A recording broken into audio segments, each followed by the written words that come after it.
مجرمن گفتم علاج زندگی گفتم علاج زندگی گفتا کے دیدار منا گفتم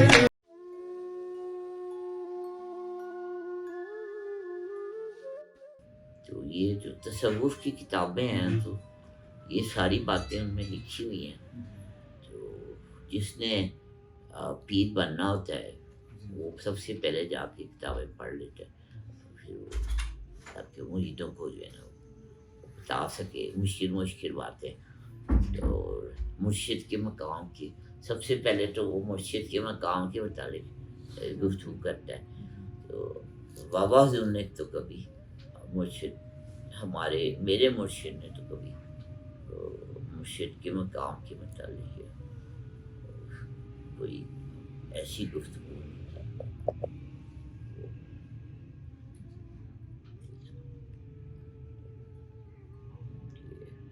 اس کو سمجھنا پڑتا تھا بات، یعنی کہ میرے مرشد کی بات کو نا بڑے غور سے اور بڑے دھیان سے سمجھنا پڑتا تھا، اور بڑے آہستہ آہستہ کر کے وہ سمجھ آتی تھی بات کے مرشد کا کیا مقام ہوتا ہے، عشق کا کیا مقام ہوتا ہے، امر الہی کیا ہوتا ہے.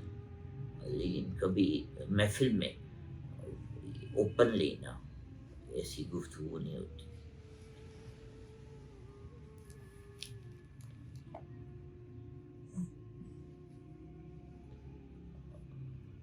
ناصر صاحب کا فکر ہے کہ راز جو ہے وہ بتایا نہیں جاتا، صرف وہ اشارہ کیا جاتا.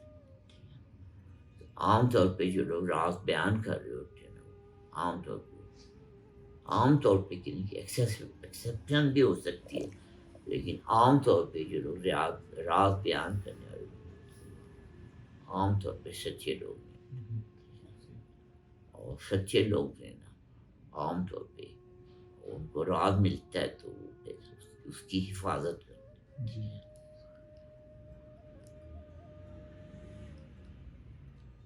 بابا حضور کا شعر ہے کہ اتھے خالی جنہ دیاں جھولیاں نے وہ رہندیاں صدا بڑ بولیاں جنہ بکلاں دے وچ ماہی وستا وہ رہندیاں چپ چپیتیاں. عام طور پہ بیان کرنے والے جو جاننے والے ہوتے ہیں وہ بولتے نہیں ہیں، اور عام طور پہ جو میرے جیسے بولنے والے ہوتے ہیں عام طور پہ وہ جانتے نہیں. یہی مسئلہ ہے، ساری پوری قوم میں مسئلہ یہ ہے. وہی لوگ بول رہے ہیں وہ جانتے نہیں، اور جو جانتے ہیں وہ آپ کو پتہ ہے وہ ہر لحاظ سے خاموش ہے.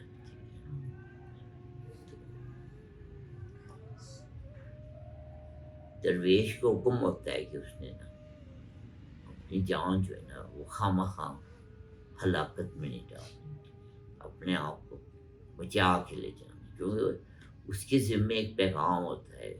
وہ پیغام اس نے آنے والے زمانے تک بچانا. جو آرمی والے یہاں بیٹھے وہ اس بات کو سمجھتے ہیں کہ فوجی کو پہلی ٹریننگ یہ دی جاتی ہے کہ تو نے اپنا آپ بچانا ہے.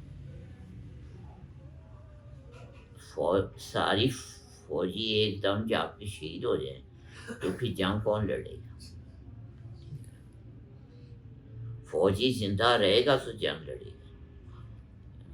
اس نے جان اس کی بڑی قیمتی ہے، اور صرف اس کے لیے نہیں، اس پہ پورا ملک ڈپینڈ کر رہا ہے، اس پہ بہت کچھ اس کی جان پہ ڈپینڈ کر رہا ہے. تو اس کو بالکل اجازت نہیں ہے کہ وہ ایک دم جب دشمن کے سامنے جا کے کھڑا ہو جائے اور وہ فوراً ہی اس کو گولی لگے وہ شہید ہو جائے. وہ سب سے پہلی ٹریننگ یہ دی جاتی ہے تم نے اپنا ڈیفینس کیسے کرنا ہے.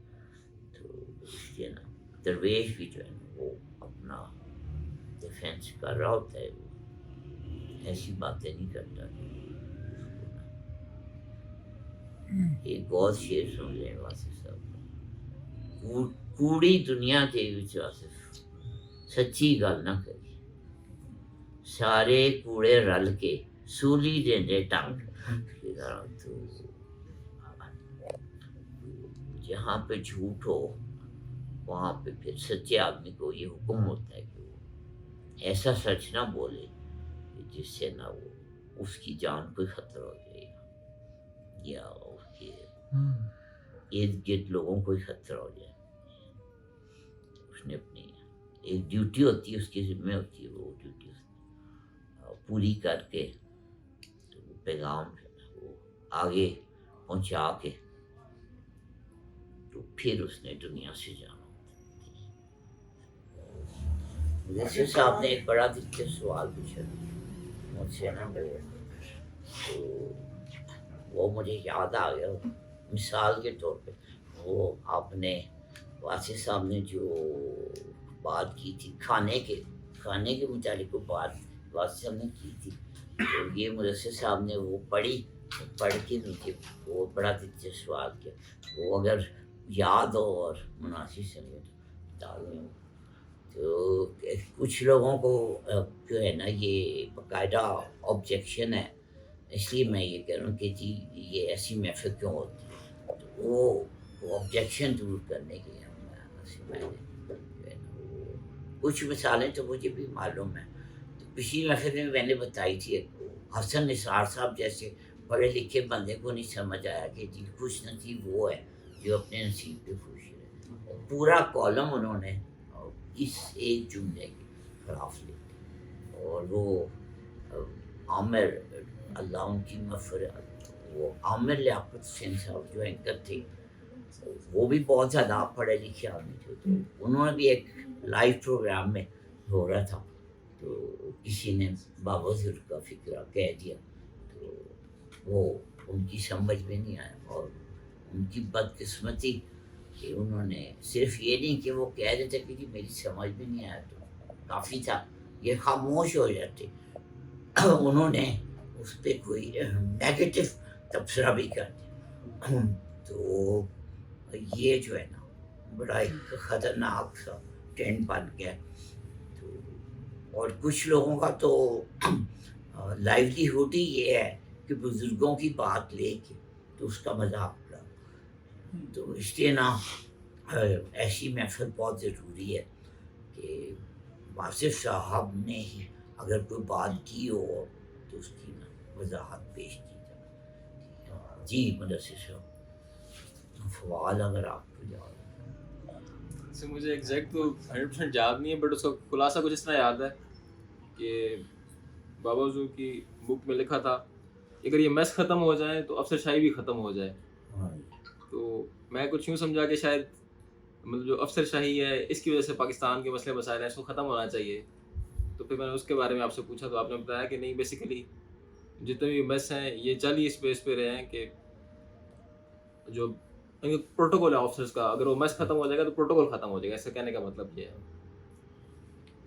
تو انہوں نے مجھ سے جو سوال کیا وہ یہ تھا کہ علی بھائی اس کا مطلب ہے کہ میس میں کھانا بند کر دوں. تو یہ مطلب ان کی سمجھ میں فکر کا یہ آیا. میں نے ان کو کہا کہ اس فکر کا بالکل یہ مطلب نہیں ہے. اس کا مطلب یہ ہے کہ اس کا صرف یہ مطلب نہیں ہے کہ جو ہے کہ میس بند کر دیے جائے. تو مطلب یہ ہے کہ جو بندہ تمہارا کوک ہے، جو بندہ کھانا پکا ہے، وہ بھی اتنا ہی معزز ہے جتنا سب سے بڑا افسر. اور اسی طرح لنگر میں بھی بابا حضور نے فرمایا کہ اگر ڈاکٹر صاحب کسی مقام پہ پہنچیں گے تو ڈاکٹر صاحب لنگر کا پکانے والا جس کو ڈاکٹر صاحب کی بات سمجھ بھی نہیں آ سکتی اور نہ ڈاکٹر صاحب نے اسے اپنی محفل میں بٹھایا ہے، محفل میں بھی نہیں بیٹھا، صرف لنگر پہ ڈیوٹی دے رہا ہے، اور اسے بھی پتہ ہے کہ ان کی بات میری سمجھ میں نہیں آتی. ڈاکٹر صاحب کو بھی معلوم ہے کہ میری بات اس کی سمجھ میں نہیں آئے گی. محفل میں وہ کبھی بیٹھا ہی نہیں ہے، صرف اس کی ڈیوٹی لنگر پہ ہے. وہاں سے ہم نے فرمایا کہ ڈاکٹر صاحب جس مقام پہ پہنچے گیا تو وہ لنگر پکانے والا بھی ایگزیکٹلی اس مقام پہ پہنچے. تو اس فکرے کا یہ مطلب.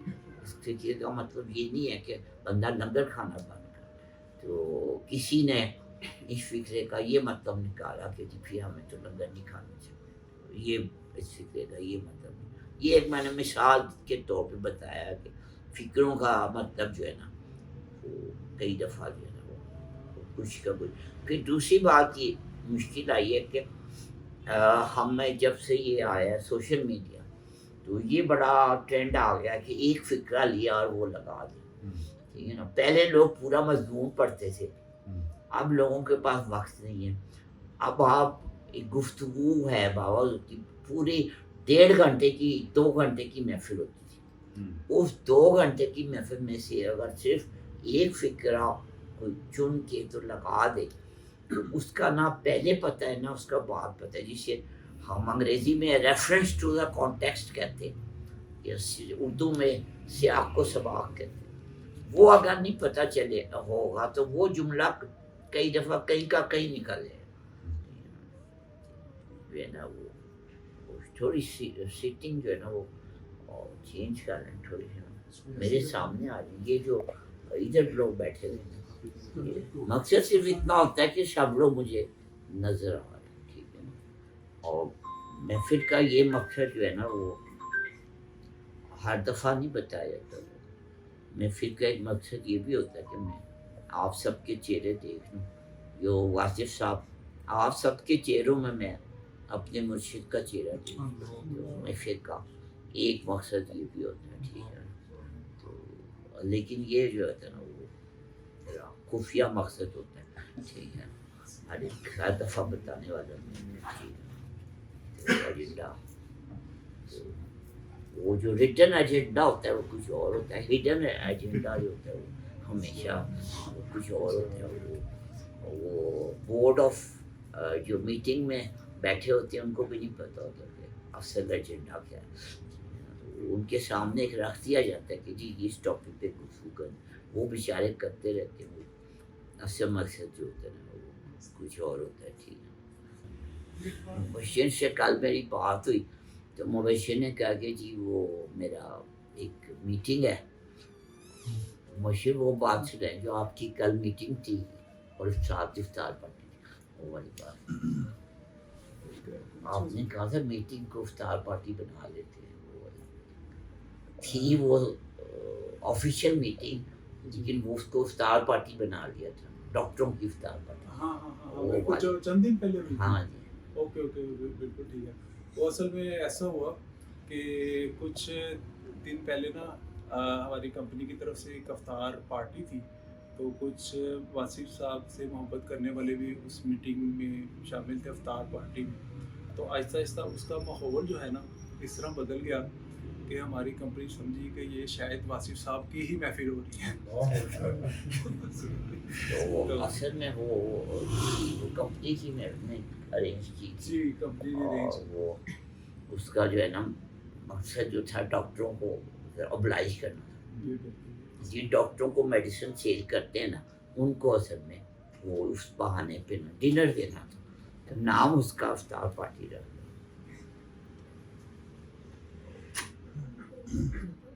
بابا جو نے واضح طور پہ فرمایا ہے کہ جو ہے نا کبھی بغیر روزے کی افطار پارٹی نہ لینا اور بغیر روزے کی افطار پارٹی میں شرکت بھی نہ کرنا اور کسی ایسی افطار پارٹی میں بھی نہ جانا جس کا مقصد کچھ اور. تو اکثر افطار پارٹیاں جو ہوتی ہیں وہ ان کا مقصد کچھ اور ہوتی ہے. تو سنسیئر افطار پارٹیاں جو ہوتی ہیں وہ بہت کم ہوتی ہیں.